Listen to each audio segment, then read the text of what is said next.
We are about to lose another day. It's finished. It's gone. You cannot catch it. You cannot call it back. So hear me with both ears. Leadership is not a seat. It is responsibility in motion. Everybody say responsibility. Now say motion. That is leadership responsibility. Refusing to sit still. Responsibility. Refusing to wait for permission. Wake up, sleeper. Rise from the dead, and Christ will shine on you, making the most of every opportunity. Ephesians 5:14-16. Read out loud, go. Redeem the time. Why? Because titles waste time while responsibility buys back time. Write that down. I meet too many gifted people parked in the lot of permission, waiting on a badge, waiting on a chair, waiting on an announcement. Meanwhile, life is not waiting. Destiny is not waiting. The poor are not waiting. Your children are not waiting. Opportunity is slipping by the hour. God created time, but he doesn't live in it. He gave you time to measure your stewardship, to mark seasons and days and years. Genesis 1:14. Time is the measuring stick of responsibility. Time is the currency of leadership. Time is what you spend to purchase influence. The billionaire and the beggar both have 24 hours. The CEO and the intern, the pastor and the usher, the mother and the student, the old and the young, the black, the white, the Indian and the Asian, equal hours. The difference is not the title. The difference is what you take responsibility for inside those hours. Write this down. Leadership begins the moment you accept responsibility, not the day you receive a title. That is the kingdom. In the kingdom, crowns follow cross-carrying. Authority follows assignment ownership. David was leading sheep before he led soldiers. Joseph managed a prison before he managed a nation. Esther led a fast before she led a kingdom. If you are waiting for somebody to call you leader, you will die with potential unpaid. Teach us to number our days that we may apply our hearts unto wisdom. Psalm 90:12. To number your days means to value your minutes and convert them into responsibility. Everybody say responsibility. Say it again. Responsibility. What are you responsible for right now? Not in your fantasies, not when they promote you. Right now. Some of you are angry at your boss, but you have not led your desk. Angry at your pastor, but you have not led your prayer life. Angry at your parents, but you have not led your room. Stop demanding a platform while neglecting your portion. God never promotes complaint. He promotes stewardship. Jesus said, whoever can be trusted with very little can also be trusted with much. Luke 16:10. Write this down. Your little is your test. If you despise the broom, you disqualify from the boardroom. Time is a test. Time is a trust. Time is a tool. Redeem the time. I beg you, let this be the last year you waste. We are not playing with hours. We are shaping destinies. You don't need a badge to start cleaning the confusion around you. You don't need a chair to start creating order in your corner. Leadership is responsibility that moves toward problems, moves toward neglect, moves toward excellence. When Nehemiah heard the walls were broken, he did not ask for a title. He asked for timber, for letters, for a plan, motion. He put responsibility on his feet and built. Everybody say motion. Because responsibility at rest is fantasy. Responsibility in motion is leadership. And motion redeems time. Plan your day, or your day will be planned by somebody else. Do not try to please everyone. Protect your minutes from other people's emergencies that are born of their lack of planning. Give with discretion. Inventory your associations. If they do not move you toward your assignment, they are costing you influence. Write this down. Leadership is not what you call me. Leadership is what I consistently do to solve what God shows me. Some of you say, but doctor, I am only an intern. Then lead your learning. Arrive before your supervisor. Study after your shift. Deliver before your deadline. Some say, I am just a mother at home. Then you are a nation builder. Lead the morning routine. Create order. Cultivate language. Set values. Motherhood is management of civilization in diapers. Some say, I am a student. Then lead your study hall. Turn off distraction. Ask higher questions. Set a reading plan. The throne is not in the hallway. It is in the habits. If you move responsibility through your minutes, influence will sneak up on you like daylight. Write this down today. I will give you 5 kingdom keys that make people follow you without a title. 5. Not 1, not 10, 5. Because God is practical. The Bible is practical. Be very careful then how you live, not as unwise, but as wise. Ephesians 5:15. Wisdom is applied knowledge under time pressure. These 5 will translate responsibility into visible motion and motion into measurable influence. But before we open the first key, settle this. Stop asking for a seat. Build a seat with your service. Stop craving a badge. Earn a name with your consistency. Stop chasing applause. Pursue assignment. You have 24 hours today. If you do not decide, someone else will decide for you. Redeem the time. Wake up, wake up, wake up.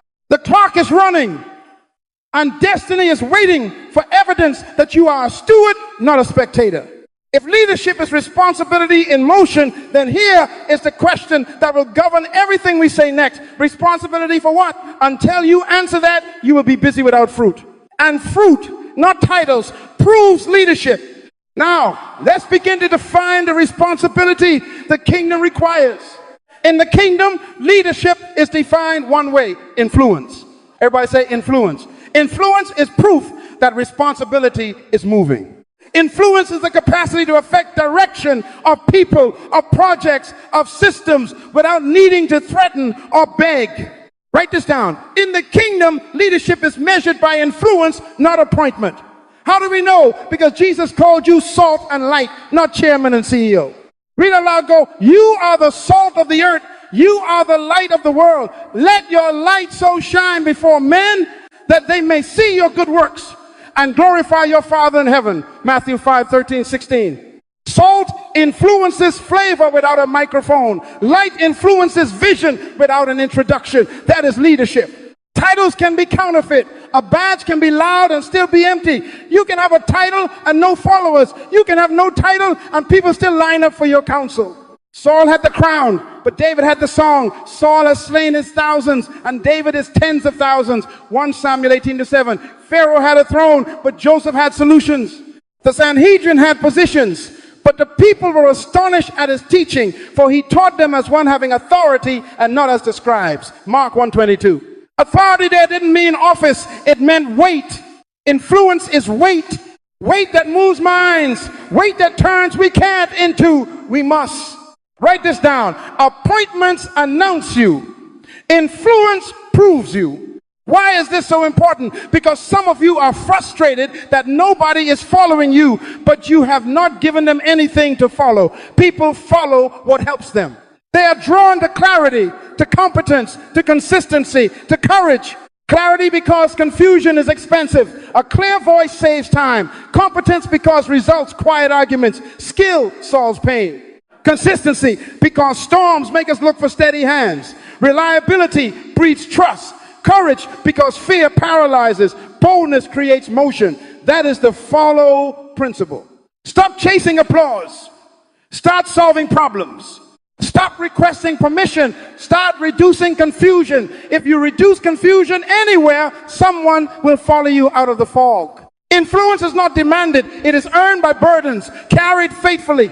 Nehemiah did not trend on social media. He carried a burden until walls stood again. Ruth did not negotiate a title. She carried the burden of loyalty and became the great-grandmother of a king. Daniel did not ask for a corner office. He carried the burden of righteousness in Babylon, and kings changed their decrees. I met a young woman in our city. No title, no badge. She worked nights in a hospital ward. The charts were a mess. Handover sloppy. Patients got lost between shifts.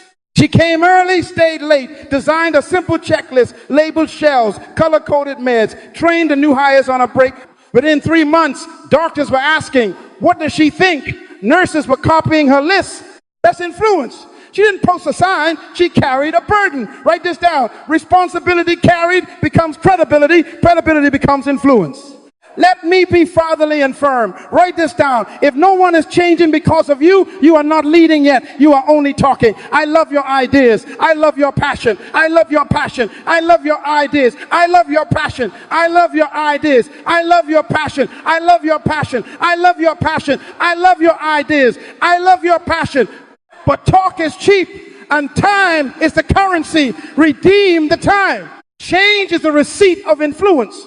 Show me who is wiser because of you. Show me what process is faster because you touched it. Show me what team is calmer because you entered. Show me what child sleeps better because you created order at home. Influence leaves fingerprints. Salt leaves a taste. Light leaves a path. If there is no path behind you, you have not led, you have only walked. Scripture agrees. Paul says, imitate me, just as I also imitate Christ, 1 Corinthians 11:1. That is, leadership become a pattern others can purchase with their minutes. Peter and John had no religious title after the resurrection, but when they saw the courage of Peter and John and realized that they were unschooled, ordinary men, they took note that these men had been with Jesus, Acts 4:13. Presence produced courage. Courage produced influence. Influence confronted a council. You don't need a resume to move a room. You need results. And results come from responsibility, not rank. Do not try to please everyone. That is the fastest way to dilute influence. Influence requires focus. It requires boundaries around your burden. People will try to rent your voice for their agenda. Protect your assignment. Salt that tries to be sugar fails its purpose. Light that tries to be a disco confuses travelers. Stay faithful to the problem heaven showed you. Influence is specific. It aims at a pain and heals it repeatedly until people reorganize their behaviors around your reliability. Let me ask you, like a coach with a stopwatch, what are you going to do with the next 12 months to increase influence? Not Instagram. By December 31, who will testify, I think clearer now because of her?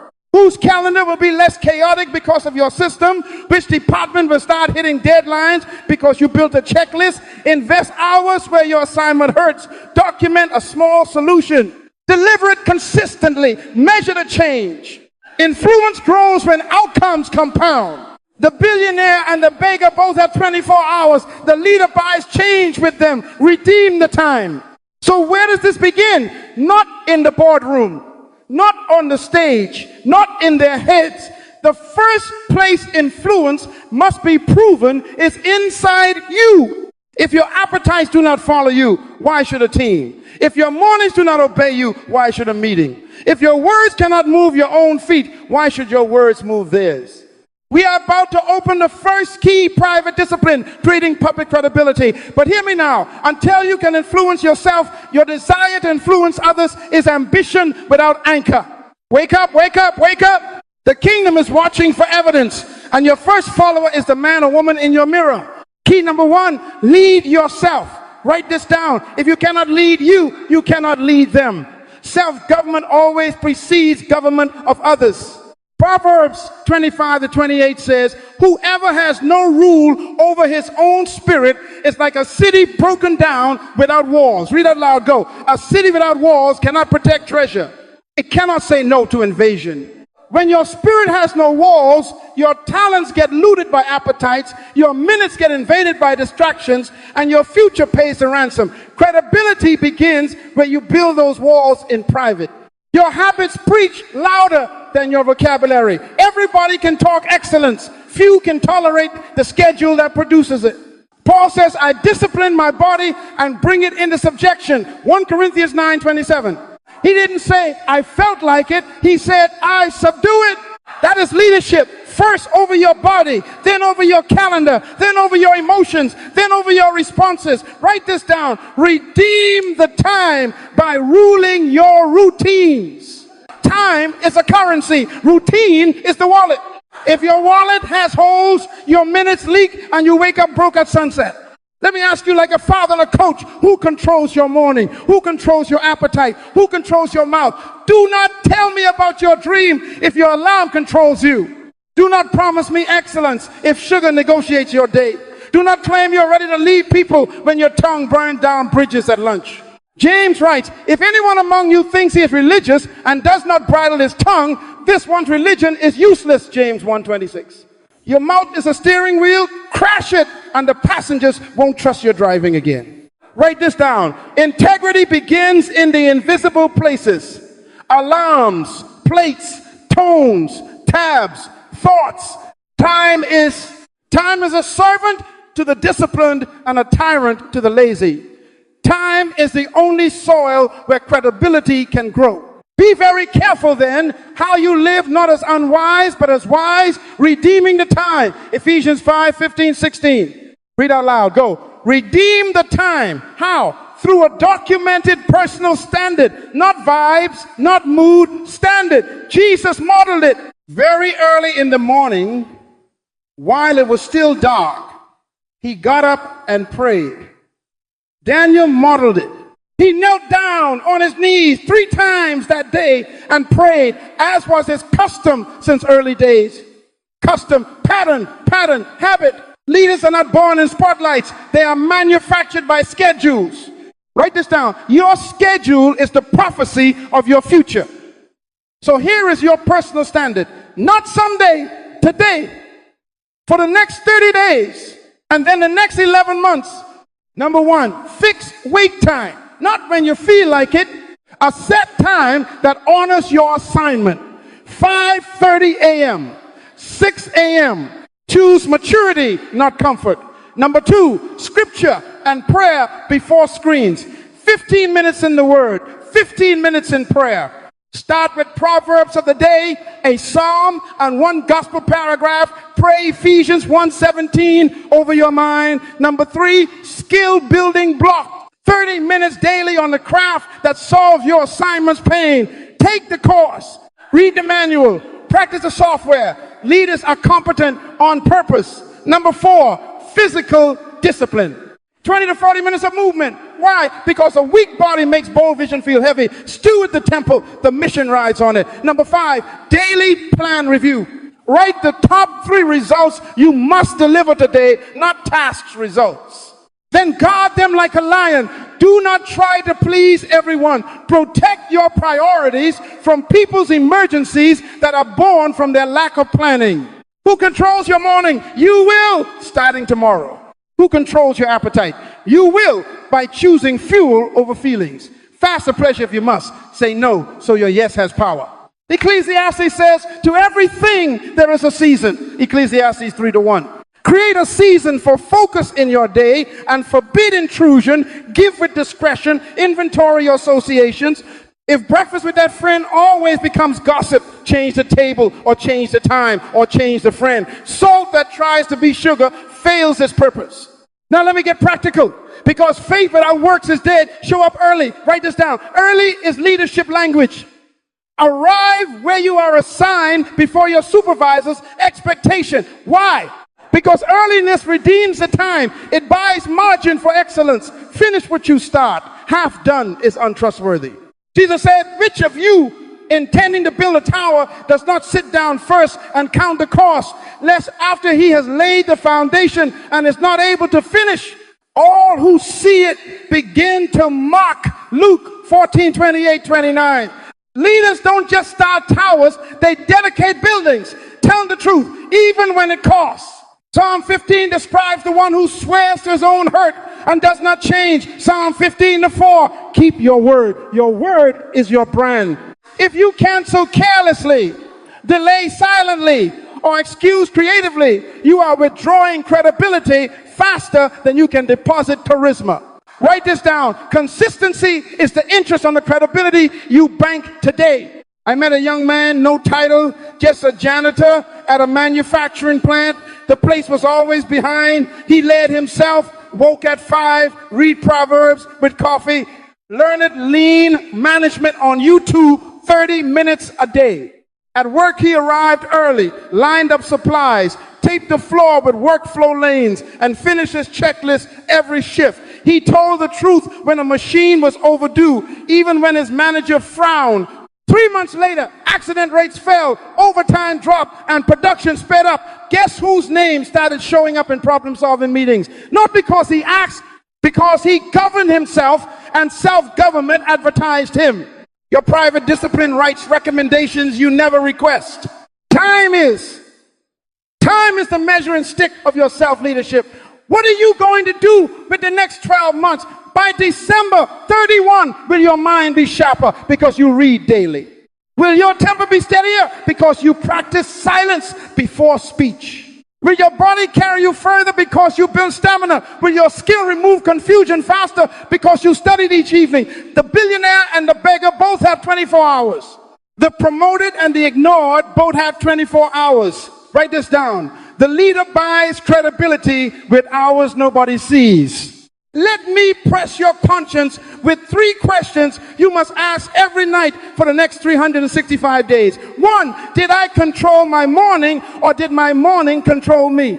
2, did I consume what fed my assignment or what entertained my laziness? 3, did I keep my word today with God, with others, with myself? If the answers hurt, good. Pain is feedback. Adjust tomorrow and redeem the time. To redeem means to own again, to repossess, to reclaim your minutes from waste and convert them into purpose. Plan your day, or your day will be planned by somebody else. Teach us to number our days, that we may gain a heart of wisdom. Psalm 90:12. Number your days by counting your disciplines. Wisdom is not a wish, it is a routine. Everyone says, I want influence. God asks, can you wake up? Everyone says, use me for nations. Heaven asks, can you bridle your mouth? Everyone says, I am ready to lead. The Spirit whispers, can you keep your word? Write this down. Your first congregation is your impulses. Preach to them daily until they obey. We are building walls around treasure. We are fencing vineyards so fruit can ripen. We are establishing customs heaven can trust. When you own yourself, people sense weight when you enter a room, not volume. Weight. Integrity turns volume into value. And once you have governed yourself, your next assignment is to serve what is bigger than you. Responsibility graduates from self to stewardship.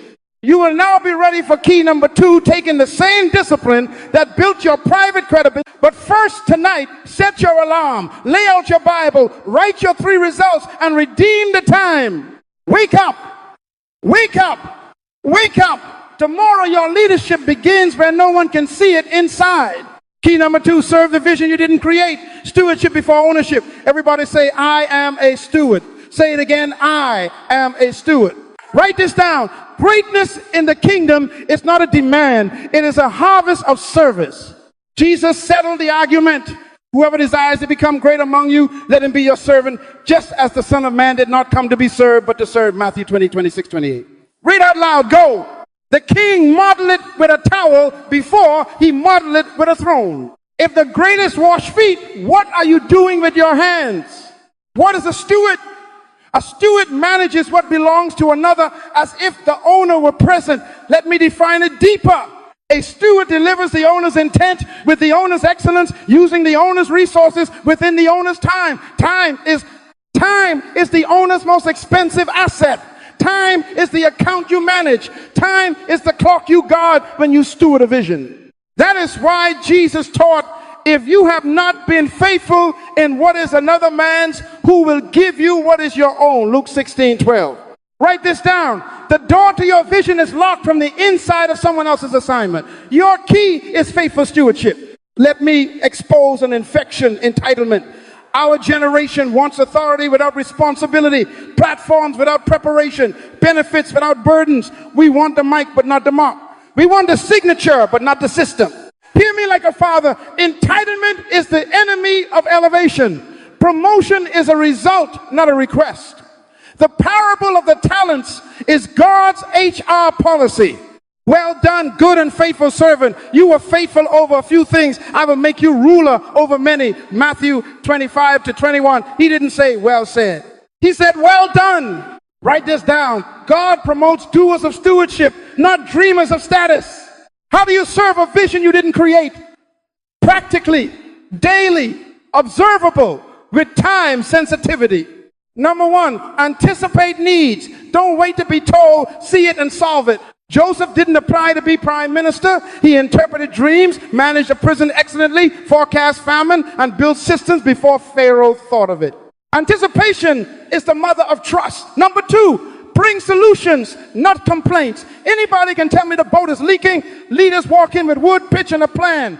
If you must report a problem, bring 2 possible remedies with it. Write this down. Complaining is cheap. Solutions are stewardship. Number 3, protect the leader's time. This is holy. Time is currency. Time can be stolen, abused, squandered, depreciated, or redeemed. When you steward a vision, you are the guardian of minutes. Prepare agendas before meetings. Circulate pre-reads. Keep minutes. Follow action items. Cancel gatherings that have no outcomes. Shield the leader from avoidable interruptions born from other people's lack of planning. Do not try to please everyone. Please the assignment. Please the outcomes. Please the priorities. Give with discretion. People will try to rent your calendar for their comfort. Protect it for the mission. Number 4, carry the mission in your attitude. Colossians 3:23 says, whatever you do, do it heartily as to the Lord and not to men. Heartily means with energy, with honor, with initiative. Do not sigh your service. Do not drag your feet to the printer, but dance your stewardship to the problem. We smell your heart before we see your file. Stewardship is atmospheric. It makes rooms lighter. It calms panic. It smiles at storms. Number 5, honor confidentiality and credit others. Gossip is acid in the pipes of stewardship. It corrodes trust. Brag quietly about the team and publicly about the leader. Take responsibility for mistakes and redistribute praise for wins. Write this down. Trustworthiness is stewardship's brand. Micro stories preach better than theories. I met a young woman in a small church, no title. The storage room for the children's ministry was chaos. She didn't request a meeting to complain. She measured the shelves, bought clear bins on sale, labeled with pictures for volunteers who didn't read English well, created a checkout sheet and a 5-minute reset checklist. Then she trained 2 teenagers to reset after every service. Within weeks, setup time dropped by 20 minutes, supplies stopped going missing, and first-time volunteers smiled instead of panicking. The children's pastor began to ask, what do you think about our Easter flow? Indispensable without a badge. Stewardship is gravity. It pulls trust toward you. Another restaurant floor, busy Saturday. A young host noticed the line of thirsty guests and the overworked servers. He created a tray station by the door, prepped water, glasses, pre-bus tables while greeting with names, and synced with the kitchen to stagger seating. Turnover improved. Complaints dropped. Tips rose. The manager said, can you train the others? Shift lead followed. No Instagram post announced it. Service preached the sermon. Write this down. When you reduce pain, people increase permission. Scripture promised this. Whoever tends a fig tree will eat its fruit. He who guards his master will be honored. Proverbs 27:18. Read out loud. Go. Tending and guarding service verbs. David played the harp for Saul. He ran errands to the battlefield. He delivered bread and cheese before he delivered Israel from Goliath. Elisha poured water on the hands of Elijah before the double portion found his shoulders. 2 Kings 3:11. Joshua stayed at the tent of meeting before the walls of Jericho bowed. Pattern. Stewardship precedes scepters. Wake up, wake up, wake up. Your future is hiding in another person's burden. Let me be specific about protecting time. Tomorrow, take your leader's calendar and ask, what meetings here have no decisions to produce? Then design a decision template. 2 columns, purpose and outcome. If you cannot name both, cancel or convert it to an email. Build a weekly 1-page brief. Wins, risks, decisions needed, and next steps. You just redeemed an hour. Multiply that by 52 weeks. The billionaire and the beggar both have 24 hours. The steward buys back an organization's sanity with them. Write this down. Save minutes and you will be trusted with mandates. Attitude is assignment armor. Carry the mission in your words. Stop saying they and start saying we. They decided is a renter's vocabulary. We are working to is an owner's heart in a steward's role. Distinguish between loyalty and flattery. Loyalty tells the truth in private and bleeds in public. Flattery giggles in public and gossips in private. Stewardship is loyal. It guards the leader's reputation, confronts error respectfully, and never monetizes inside access for outside applause. Now let me ask you with a deadline in my voice, what are you going to do with the next 12 months to prove stewardship? By December 31, whose time will be safer because of you? Which process will be faster because you documented a checklist? Which team will be calmer because you trained a new volunteer? Write this down. For the next 12 months, choose one vision. You serve your department, your church team, your family, and do 4 things. 1, meet with the owner or leader and ask, what are your top 3 pains? Write them down. 2, design a simple, measurable solution for 1 pain, no more than a page. 3, implement daily for 90 days, track minutes saved, errors reduced, dollars preserved. 4, present a steward's report with evidence, not excuses. If you do this, promotion will have to look for you. Do not try to please everyone on the way. If a task does not serve the assignment, say no with honor. Protect your yes so it has power. Inventory your associations. Are you surrounded by complainers or solution bringers? Give with discretion. People will abuse your time if you let them. Remember, you are not serving a personality, you are serving a purpose. Be very careful then how you live, redeeming the time. Ephesians 5:15-16. Read out loud. Go, redeem the time. Here is the mystery. When you serve faithfully, something shifts. People start trusting your judgment. They start asking for your perspective. Your voice begins to carry weight, not because you pushed it, but because you lifted their pain. And when trust increases, you must add value with competence. That is our next key. But right now, settle this in your spirit. Say it with me. I am a steward. Say it again. I manage another's vision as if the owner were present. If you can be trusted with another person's vision, you are being trained for your own. Wake up, wake up, wake up. Promotion is already on the calendar of faithful stewards. Go buy it with your minutes. Key number 3, become competent. Write this down. Skill is a magnet for followership. People don't follow talking points. They follow outcomes. Competence is the ability to produce results consistently, under pressure, with quality. It makes people feel safe to follow you. Proverbs 22:29, read out loud, go. Do you see a man skilled in his work? He will stand before kings. He will not stand before obscure men. Skill introduces you where titles cannot carry you. Skill creates access. Skill shortens meetings. Skill ends debates. When you are competent, you lower the cost of confusion for everyone you touch. That is why people will rearrange their calendars to hear you, even if you have no badge. Write this down. Consistency is the proof of competence, and safety is its effect. Time is a currency. Time must be spent. Time can be stolen, squandered, depreciated, or invested until it multiplies mastery. The billionaire and the beggar both have 24 hours. The master and the amateur both have 24 hours. The difference is not prayer alone. It is practice invested over time. Ecclesiastes 10:10 says, if the axe is dull and one does not sharpen the edge, then he must use more strength. But wisdom brings success. Sharpening is slow. It looks like a waste to the hurried, but a sharp axe buys back hours. Redeem the time. Sharpen your edge. Let me give you theology for preparation. Gifting will get you noticed. Preparation will keep you useful. The scripture says a man's gift makes room for him and brings him before great men. Proverbs 18:16. But if room is made and you are unprepared, you will be escorted out of the room by your own incompetence. Paul did not say, wish to show yourself approved. He said, be diligent to present yourself approved to God, a worker who does not need to be ashamed. 2 Timothy 2:15. Diligence is preparation in motion. Jesus, the Son of God, modeled it. Jesus increased in wisdom and stature and in favor with God and men. Luke 2:52, increase. That means he studied, he listened, he asked, he practiced.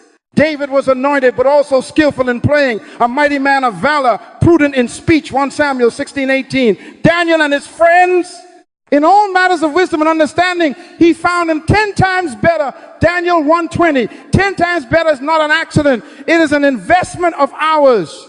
Do not try to please everyone. Hear me. As a father, approval addiction is the enemy of mastery. You cannot master anything while chasing everyone's applause. Mastery requires narrowing. Focus is holy. To say yes to competence, you must say no to distraction, to random hobbies that do not serve your assignment, to conversations that feed your ego but starve your edge. Give with discretion, your minutes are sacred. Guard them from other people's emergencies, born from their lack of planning. Redeem the time. Practical now. Write this down. Choose one domain for the next 12 months. Not 5, 1. What problem are you assigned to solve? Project management, pediatric nursing flow, data analytics for your nonprofit, hospitality systems. Choose the domain that aligns with your stewardship and your future. Next, choose one certification or concrete skill that proves competence in that domain. PMP, Lean Six Sigma Yellow Belt, AWS Cloud Practitioner, Early Childhood Classroom Management, OSHA 30. Pick one. Don't pick 12, you won't finish. Number 3, commit to 1 book per month in your domain, not memes. Books. 12 books in 12 months is a new mind by December. Number 4, secure 1 mentor. Not a celebrity, a practitioner who ships results. Ask for a 30-minute call each month with prepared questions and visible homework from the last session. Number 5, design 1 measurable project that solves a real pain in your current environment. Not a fantasy app. A checklist that reduces handover errors. A dashboard that makes decisions faster. A script that automates a manual report. Measurable means we can count the change. Minutes saved. Defects reduced. Dollars preserved. Satisfaction increased. Time is the budget of your future competence. So document a 90-day competence goal today. Write the sentence, by day 90, I will deliver X result, validated by Y metric. Example, by day 90, I will reduce patient handover time by 15% on the evening shift, measured over 2 consecutive weeks. Or by day 90, I will pass the AWS Cloud Practitioner exam and deploy a cost-optimized demo that lowers our monthly test bill by 20%. Now schedule your weekly practice hours as if they were immovable surgery appointments. 2 hours on Tuesday, 2 on Thursday, 3 on Saturday morning, no mood meetings. Practice turns gifted people into dependable people. Track your output every week. Hours practice, modules completed, problem solved, test passed, pages read. What gets measured gets multiplied. I met a young brother who worked as a receptionist at a logistics company, no title. He chose 1 domain, process mapping, 1 skill, basic BPMN and value stream mapping, 1 book per month for a year. 1 mentor, an operations manager in another city who agreed to monthly Zoom calls if he sent a 1-page report beforehand. 1 project, map the inbound receiving process that was constantly late. He learned the time steps with a stopwatch, built a simple swim lane diagram, and presented a 2-step change, pre-labeled pallets, and reorganized the staging area. Result? Average receiving time dropped from 42 minutes to 28. Forklift congestion disappeared. The GM asked, can you do the same for outbound? He never asked for a platform. Competence built 1 under his feet. Sisters, listen. A teacher in our church chose 1 domain, classroom literacy, 1 certification, Orton Gillingham associate level, 1 book a month, 1 mentor, a retired reading specialist from another district. 1 project. She designed a 20-minute phonics intervention for her lowest readers 3 times a week. She tracked words, read per minute, and error rates. 90 days later, 6 children jumped 2 reading levels. Parents cried. The principal said, lead a workshop for staff. Influence followed consistency. Write this down. Practice is prayer in motion. God will anoint the oil you press. Stop romanticizing results you refuse to rehearse. When you study, you are honoring the Creator who gave you a mind. When you rehearse, you are respecting the people who must trust you. Ephesians 5:15-16 again, read out loud. Go. Be very careful then how you live, not as unwise but as wise, redeeming the time. Convert your evenings into equity. Trade your strolling for skill. Take the class. Change your library. Close extra tabs. Open your future. Boundaries will keep your blade sharp. Say this with me. I will not try to please everyone. If the study hour is scheduled, the call can wait. If the practice session is in motion, the party can go on without you. Some invitations are friendly traps sent to bankrupt your future. Inventory your associations. Do they celebrate your practice or resent it? If they mock your study, they are not assigned to your destiny. Walk in love, but guard your assignment. Salt loses its savor by mixing with everything. Now, what are you going to do with the next 12 months? By December 31, which skill will have receipts? Which certificate will be framed? Not to decorate your wall, but to verify your discipline. Which metric will testify? She makes things faster. He makes things clearer. Write this down. Create a competence ledger. Page 1, your domain, your 90-day goal sentence, your weekly practice schedule. Page 2, your reading list for 12 months. Page 3, mentor meeting dates and questions. Page 4, project metrics, baseline, weekly updates, and final outcomes. Review it every Sunday night for 15 minutes. Adjust, redeem the time. Hear the word again. He who is slothful in his work is a brother to him who is a great destroyer. Proverbs 18:9. Neglect destroys futures as effectively as malice, but excellence builds city walls. Competence is love made visible to the people who depend on you. And when your competence increases, attention will come. People will ask for you. Rooms will open. Remember this, as we turn, competence gets attention. Character keeps attention. Skill attracts. Integrity sustains. We are about to deal with the weight inside the vessel, trust, truth, and the boundaries that keep your influence believable. Wake up, wake up, wake up. Sharpen your edge, then guard your soul. Redeem the time. Skill attracts. Integrity sustains. Write this down. Integrity is wholeness. Same person everywhere. No cracks between your platform and your pillow. No fractures between your public and your private. The word integrity comes from integer whole, not divided. God blesses wholeness. People trust wholeness. Heaven can put weight on what is one. Proverbs 10:9 says, whoever walks in integrity walks securely. Read out loud. Go. Secure, no wobble, no fear of exposure, no panic when questions come. Influence is what people feel about you today. Authority is what they entrust to you for tomorrow. Integrity is the weight that makes your influence believable and your leadership sustainable. Time is the test of integrity.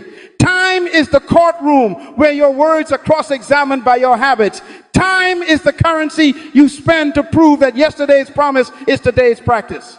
Anybody can be impressive for a moment. Trustworthy is built by minutes repeated, promises kept, temptations decline. Write this down. Trust is interest earned on integrity invested daily.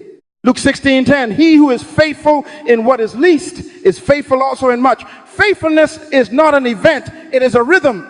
Let me expose the hidden title system.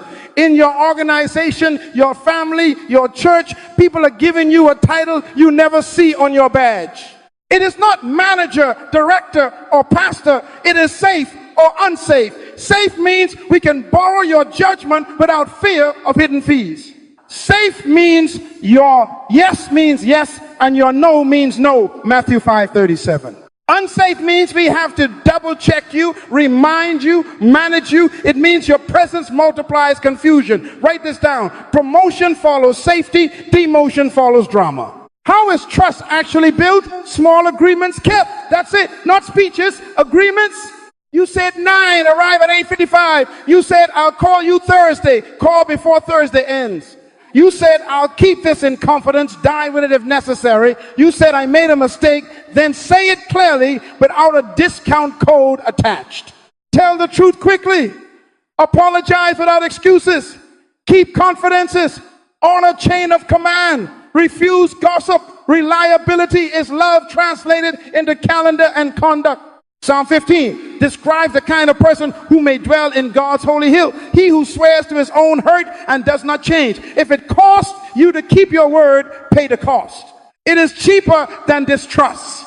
Some of you are losing influence because your mouth is unemployed. Give it a job. speak life, speak truth, speak solutions. James 3 says the tongue is small, but it steers the whole ship. Use your tongue like a steering wheel, not like a sword slicing your own tires.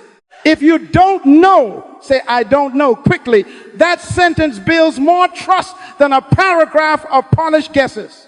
If someone trusts you with a secret, Proverbs 11:13 warns, a talebearer reveals secrets, but he who is of a faithful spirit conceals a matter. Close the vault. If a conversation begins with don't tell anyone, but stop it at the door.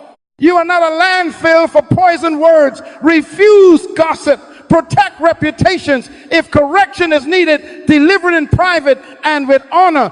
David had the anointing to be king, but he would not cut Saul's robe. 1 Samuel 24. He honored the order of God even when he had opportunity to advance himself. Write this down. Integrity respects process even under pressure. Let me be practical. Number one, punctuality is integrity with time. Arriving early is a non-verbal apology to everyone who has ever been late to meet you. It says, I respect your life. Stop telling people you are 5 minutes away when you haven't left the house. Repent to your calendar. Redeem the time. Number two, confidentiality is integrity with words. Keep what was meant to be kept. If you must share upward for safety or legality, do it with clarity and protection, not with relish. Number three, honesty is integrity with facts. Tell the truth, fast facts, early beat rumors later. I missed the deadline is manly.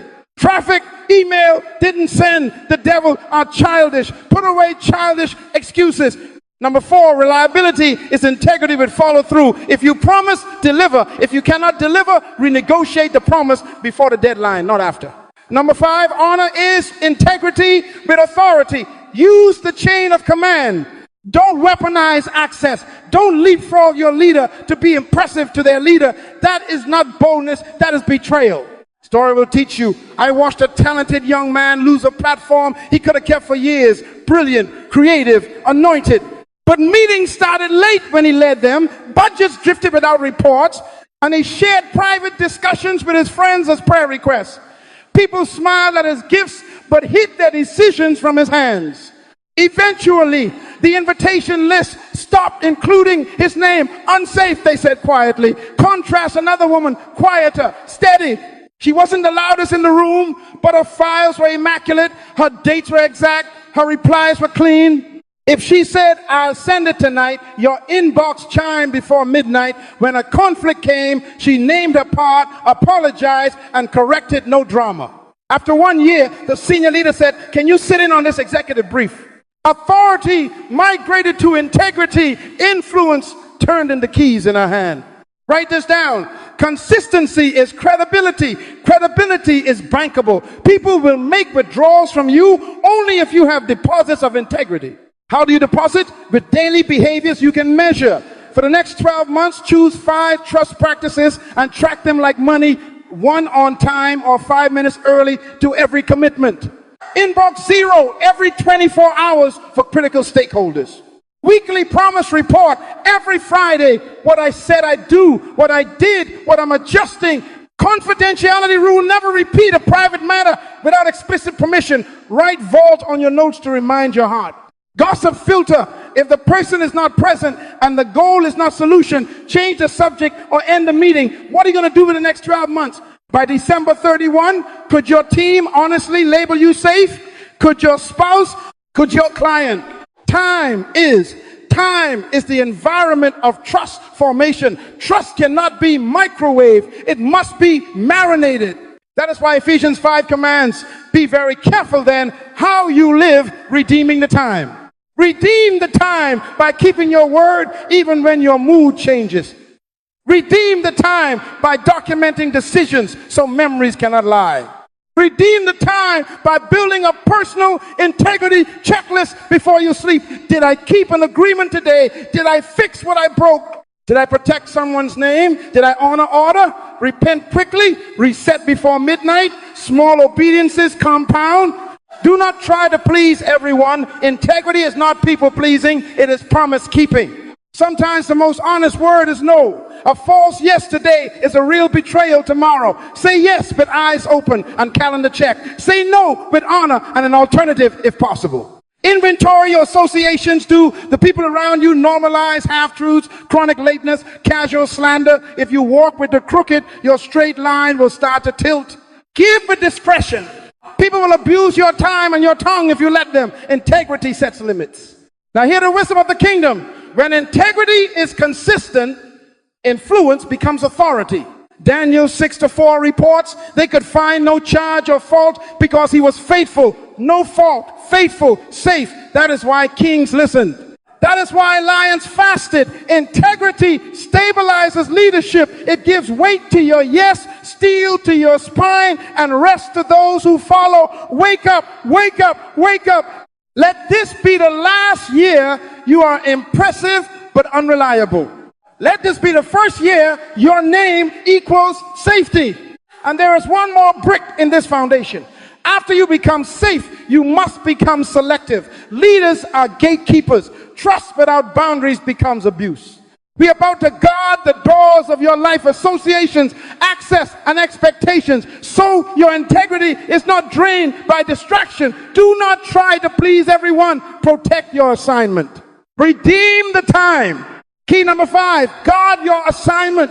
Write this down. Boundaries protect your purpose, and protected purpose produces respected leadership. Proverbs 4:23. Read out loud, go. Above all else, guard your heart, for everything you do flows from it. God means post a watchman, set a wall, control the gates. Your assignment leaks through unguarded gates.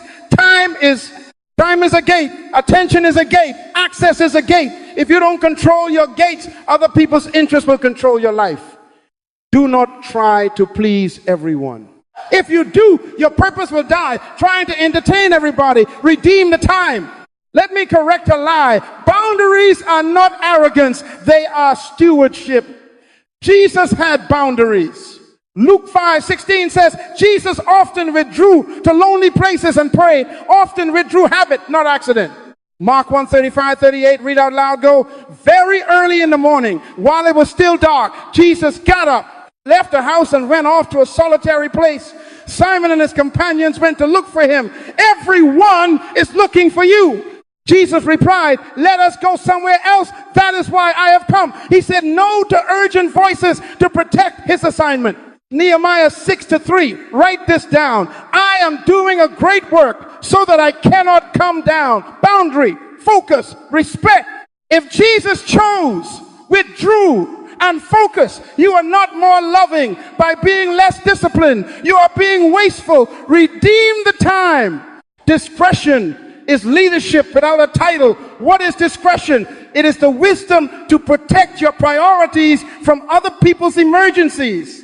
Paul says in Ephesians 5:15-16, be very careful then how you live, not as unwise, but as wise, redeeming the time. Be careful, walk circumspectly, look around before you say yes. Ask every invitation, does this serve my assignment? If not, honor them and decline. If yes, schedule it, then protect it like surgery. Wake up, wake up, wake up. We are about to reclaim hours that were stolen by flattery and scattered by distraction. Inventory your associations. Write this down and do it tonight. 4 lists on 1 page. 1, who sharpens me? Proverbs 27:17. Iron sharpens iron. These are people who make you think better, live cleaner, work smarter, pray deeper.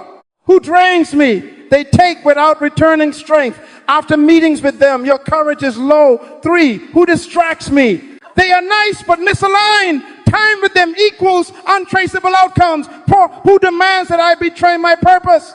They ask you to bend your conviction, break your word, or abandon your focus.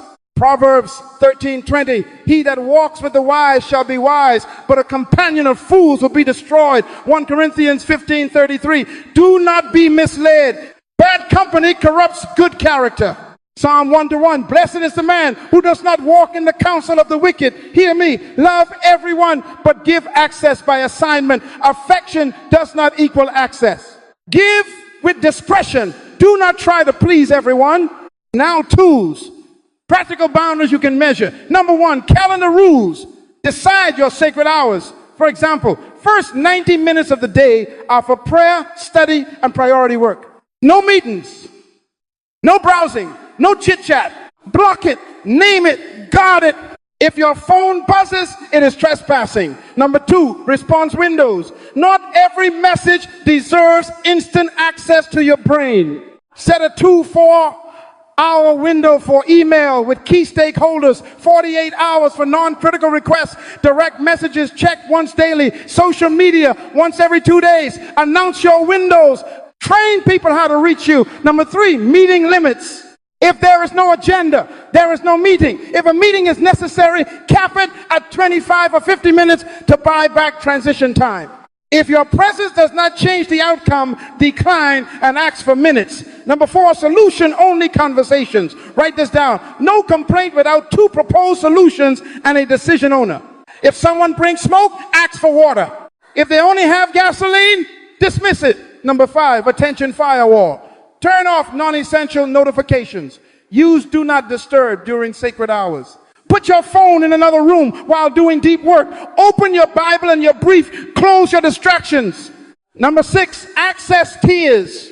Define inner circle, assignment aligned, covenant trust, advisory circle, subject matter help, an acquaintance circle, kindness without access. Schedule the first, plan the second, wave at the third. Number 7, gatekeeping phrases. Practice these. I'm not the right owner for that. Please send a 1-page brief and I'll review Friday. Let's park this until Q3. I don't have capacity for that. Say it with honor, then shut the door gently. Redeem the time. Write this down. People respect what you protect. When you protect your hours, your word rises in value. When you guard your energy, your outcomes become predictable. Example, a sister in our house worked in HR. Everyone loved her kindness, so they dragged her into every committee. She was busy and invisible. She drew boundaries. Sacred hours, 7-9 a.m. Solution-only conversations, meeting caps, and an access tier for her week. Result, she delivered a new onboarding process that cut time to productivity by 30%. The COO said, "Why didn't we see this gift before?" Her gift was always there. Distraction was hiding it. Boundaries did not make her mean. Boundaries made her measurable. Respect followed order. Some of you are afraid that no will make you lose friends. Hear your father. The friends that require your disobedience are already lost. Practice honor-filled no's. Thank you for thinking of me.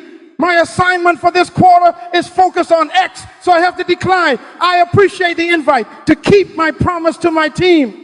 I can't add anything new until after date. I support you, but I'm not your solution. Here are 2 names who might help. That is not arrogance. That is maturity. Jesus said no to a whole town to say yes to his call. Nehemiah said no to a meeting to say yes to his wall. You must say no to some opportunities to say yes to destiny. Do not try to please everyone. Your purpose will die trying to entertain everybody. Redeem the time.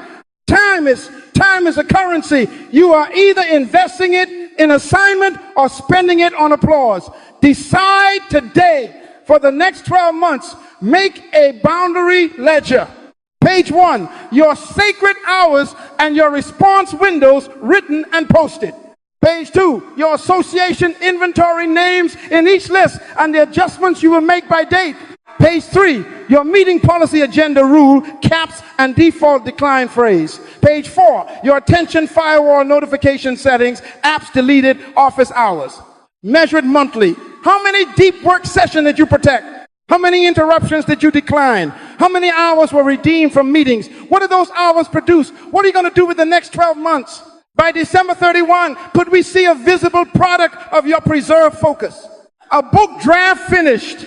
A process repaired, a certification earned, a ministry system stabilized, documented, track it, redeem the time. Here's scripture, seal this in your spirit. Proverbs 25-28, like a city whose walls are broken through is a person who lacks self-control. Walls are boundaries. Without them, you are conquerable by every ping and problem. With them, you are a refuge for others because you have order within. Wake up, wake up, wake up.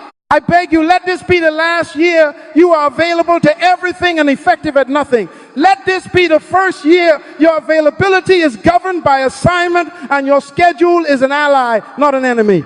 Now, when self-leadership disciplines you, stewardship trains you, competence equips you, integrity stabilizes you, and boundaries protect you, something beautiful is ready movement. Keys become doors only when turned daily. Next, I will give you 5 daily behaviors that convert these keys into public momentum so influence grows without a title. Redeem the time. Here they are, 5 daily behaviors that turn keys into movement. Write this down. Keys become leadership only when they are practiced as daily observable behaviors. Not speeches, behaviors. If I can't see it on your calendar, hear it in your communication, or measure it in your outcomes, it isn't leadership yet, it's aspiration. Time is. Time is the stage where behaviors become reputation. Reputation becomes influence.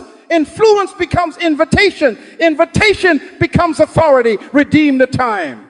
Number 1, show up early. Read Proverbs 22:29 out loud. Go, do you see a man diligent in his work? He will stand before kings. Diligence has a clock. Early is not just about minutes. Early is a message.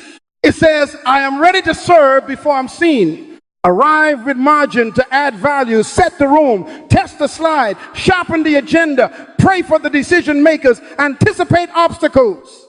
At home, show up early to your family's day. Lay out clothes the night before. Prep breakfast. Check the calendar. In church, show up early to your post. Run sound checks. Greet at the door. Review the roster. Early is a sermon without words. You can trust me. Write this down. Reliability on the clock becomes respect in the room. Number 2, bring solutions. Philippians 2:14, read out loud. Go, do all things without complaining and disputing. A leader without a title removes friction. No complaint without 2 proposed solutions and a decision owner. In the workplace, don't just say the process is broken. Map the bottleneck, draft a 2-step fix, and name who must decide. In church, don't say parking is a mess. Sketch a cone layout, volunteer rotation, and propose start times. In the family, don't say the house is chaotic. Build a chores board, set time blocks, and coach the children. Write this down. Responsibility is initiative with a plan. Nehemiah did not weep forever. He drafted letters, inspected walls, and placed families at gaps. Nehemiah 2:4. That is solution leadership. Number 3, communicate clearly. Matthew 5:37 says, let your yes be yes and your no, no. Clarity is love in sentences. Give updates before you ask. Confirm decisions in writing. State who is doing what by when. Use subject lines that tell the story. Q2 budget final draft due Friday 3 p.m. Close loops. In your small group, send a same-day summary, attendance, prayer requests, next steps. With your spouse, name expectations and timelines. Groceries by 6, budget review at 8, movie after. Proverbs 15:23 says, a word spoken in due season, how good it is. Write this down. Clear and early beats eloquent and late every time. Number 4, finish assignments. Ecclesiastes 7-8, the end of a thing is better than its beginning. Jesus said in John 19:30, it is finished. Start is cheap, finish is leadership. Define done before you begin. Date, deliverable, owner, standard. Break it into checkpoints and report progress proactively. If scope shifts, renegotiate before the deadline, not after. In the office, don't turn in 90% with a story. Turn in 100% with receipts. In church projects, don't leave the last 10 chairs or cables for the invisible volunteer. Be the invisible volunteer. At home, don't leave laundry half folded or repairs half completed. Write this down. Credibility is a trail of finished things. Number 5, honor people. Romans 12:10 read out loud. Go, outdo one another in showing honor. Honor is the oil of leadership. It makes movement smooth. Thank publicly. Correct privately. Give credit to contributors by name.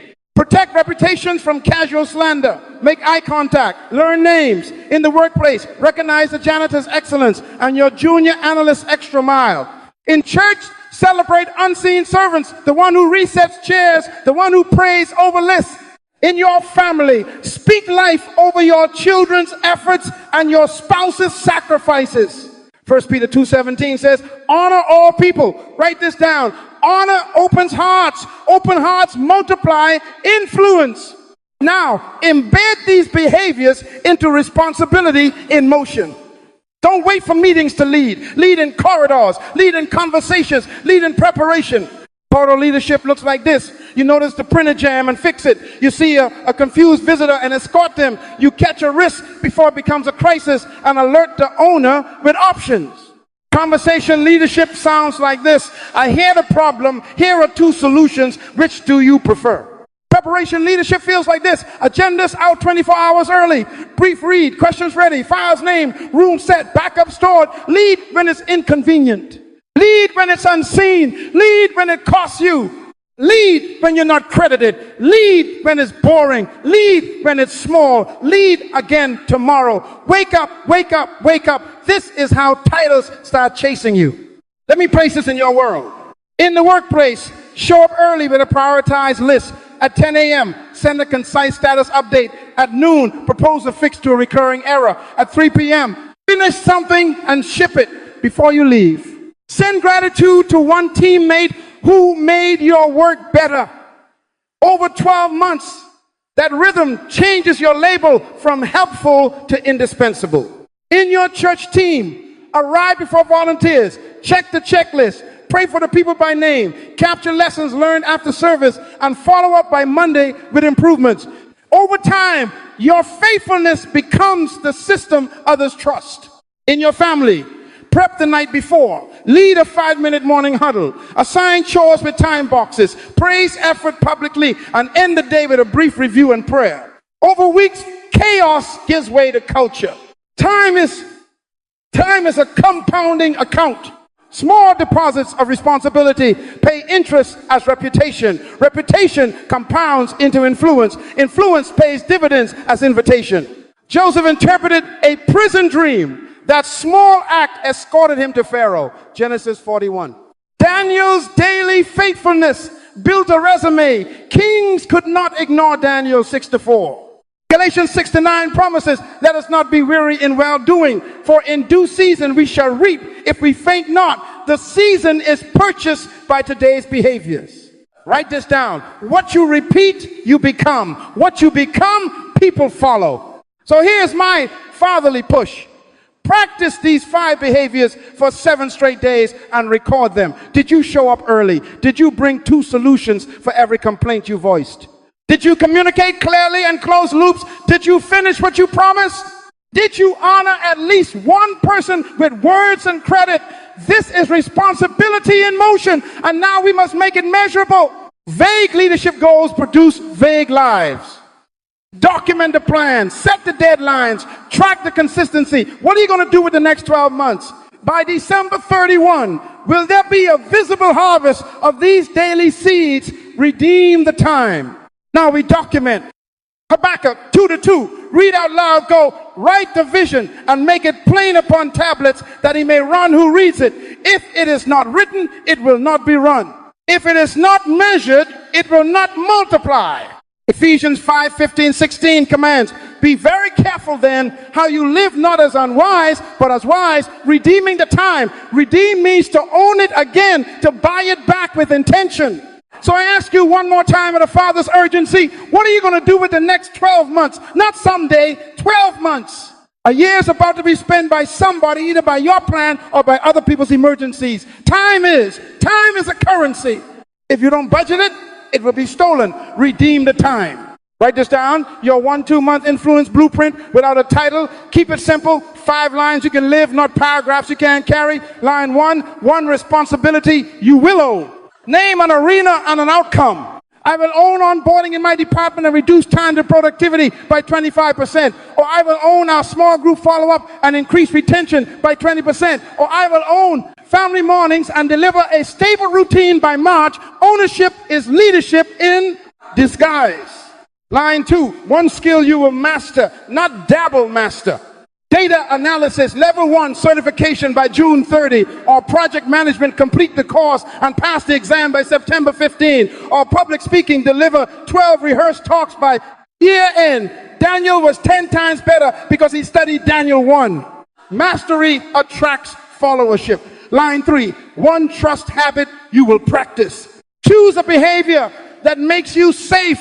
5 minutes early to every commitment, or weekly promise report every Friday by 4 p.m. or confidentiality vault, no repeats without permission. Faithful in little, faithful in much, Luke 16. Line 4, one boundary you will enforce.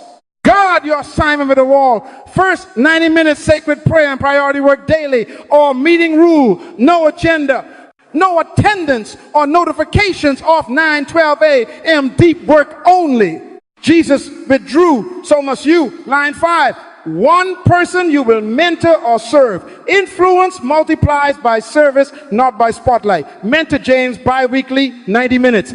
Skill and character, or adopt a junior colleague and train them to replace me in task X, or disciple one new believer this year. 2 Timothy 2:2, entrust to faithful people who will teach others also. This is kingdom multiplication.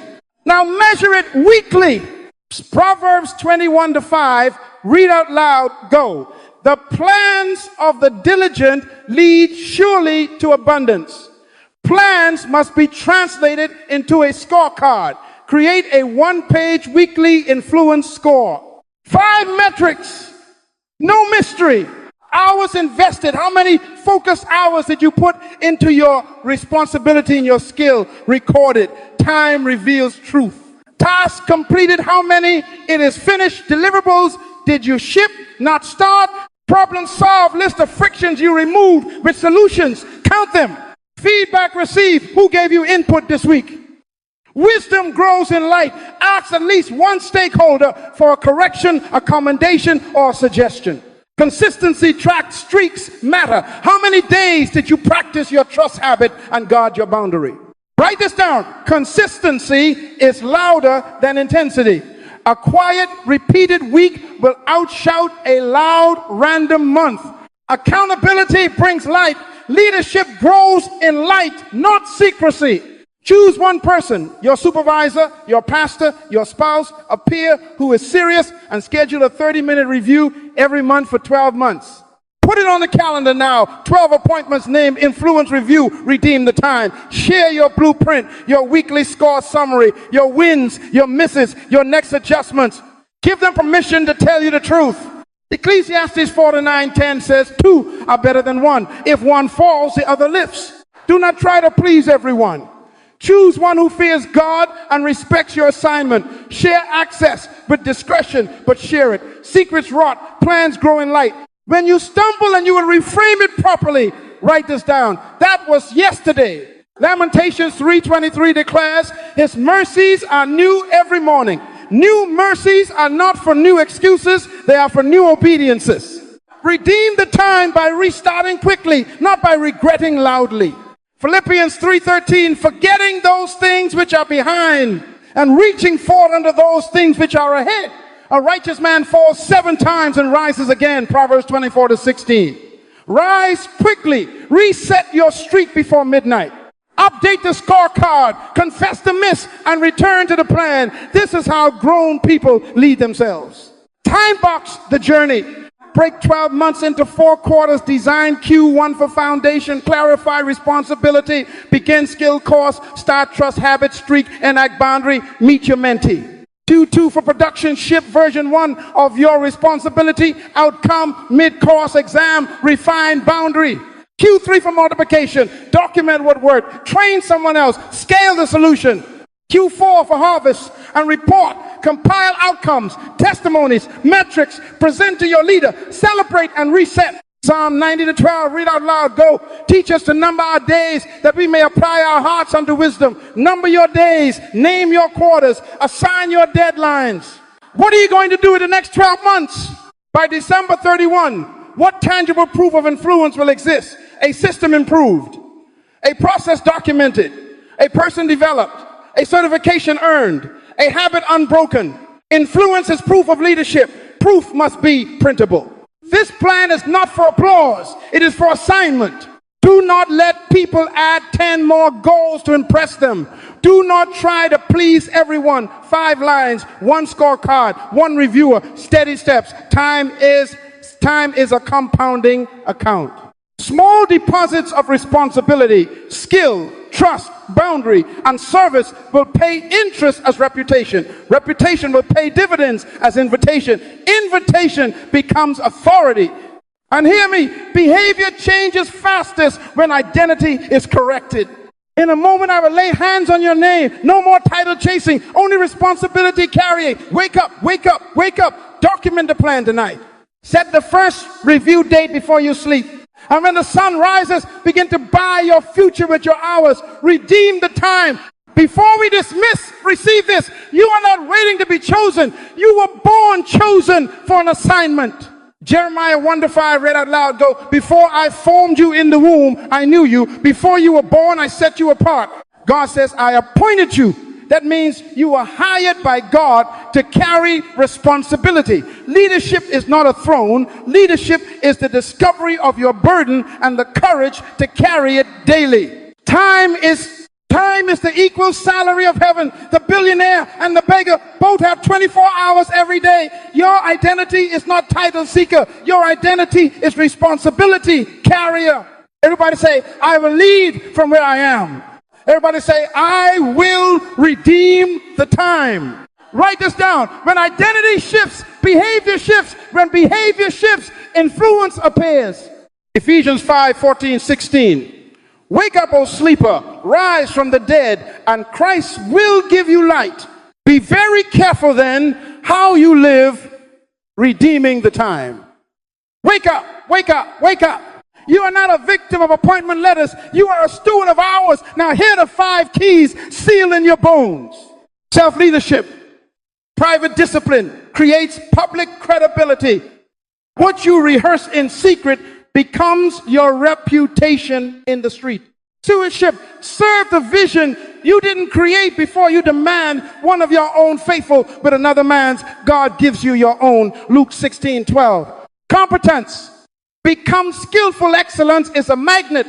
Results are a voice that summons followership. Integrity, be whole when your word and your work agree. Influence becomes authority that lasts. Boundaries, guard your assignment, walls around your purpose, make your leadership respected and your outcomes consistent. 5 keys, 1 life, 1 year. What are you going to do with the next 12 months? I speak to your cravings now. Stop asking for titles. Start asking for burdens you can carry faithfully. Ask heaven for weight, not for wheels. Say, Lord, trust me with a problem to solve every week. Not give me a seat at the table. Seats are for those who carry solutions up the stairs. Matthew 25 says the master gave talents and returned to settle accounts. The faithful did not seek promotion. They multiplied responsibility. And what did he say? Well done, good and faithful servant. You have been faithful over a few things. I will make you ruler over many. Matthew 25-21. Rulership is rewards for responsibility, not rewards for resumes. Do not try to please everyone. Please your assignment. Please your maker. Please the metrics he gave you in this plan. Now, act immediately. Identify one area today where you will take responsibility without being asked. At work, find a recurring pain no one owns. Draft a 2-step solution and send the sentence before the day ends. I will own this process for the next 90 days. Here is my first milestone and date. In your church, adopt a gap. Parking, follow up, kids check-in, write the leader, consider it handled, expect a weekly report. In your home, announce morning routine from 8 a.m. It's mine to lead, clothes set, breakfast plan, prayer done, and executed tomorrow. Responsibility is not announced by Instagram. It is proven by outcomes. Write this down. Start small today. Report progress Friday. Repeat next week, 12 months later. They will ask you to lead what you already lead. I commission you now, not to a title, but to a life. Lift your faith. Father, teach us to number our days, that we may apply our hearts unto wisdom. Psalm 90-12. We repent for treating time casually and responsibility as optional. We accept our hiring from heaven, born, appointed, anointed to carry weight with joy. We commit the next 12 months to discipline, stewardship, and visible responsibility. We vow to show up early, to bring solutions, to communicate clearly, to finish assignments, and to honor people. We set our walls, sacred hours guarded, associations pruned, attention protected. We consecrate our hands to competence, make us 10 times better by diligence. We bind our souls to integrity, keep us the same in the dark as in the day. We choose service before status, obedience before opportunities, faithfulness before fame. And we declare by faith, influence will follow our consistency like a shadow follows the sun. Everybody say, I will lead from where I am. Everybody say, I will redeem the time. Say it again until your bones agree. I will lead from where I am. I will redeem the time. Time is a currency. I will not squander it on applause. I will invest it in assignment. Habakkuk 2:2 is already in motion. Vision written, made plain. So we run. Luke 16:10 keeps us honest, faithful in little, faithful in much. Isaiah 6-8 sets our posture. Here am I, send me. Joseph was sent from a prison to a palace on the back of responsibility. Daniel survived lions by consistency. Nehemiah rebuilt a city by saying no to rumors and yes to bricks. This is your lineage. This is your hour. I beg you as a father, let this be the last year you waste and the first year you wait. We are about to spend another year. It will be gone, finished, irretrievable. Design it, guard it, work it, report it. And when people ask, who gave you permission to lead? Smile and point to your fruit. Jesus said, by their fruits you shall know them. Matthew 7:20. When your identity shifts from title seeking to responsibility carrying, people will follow you naturally.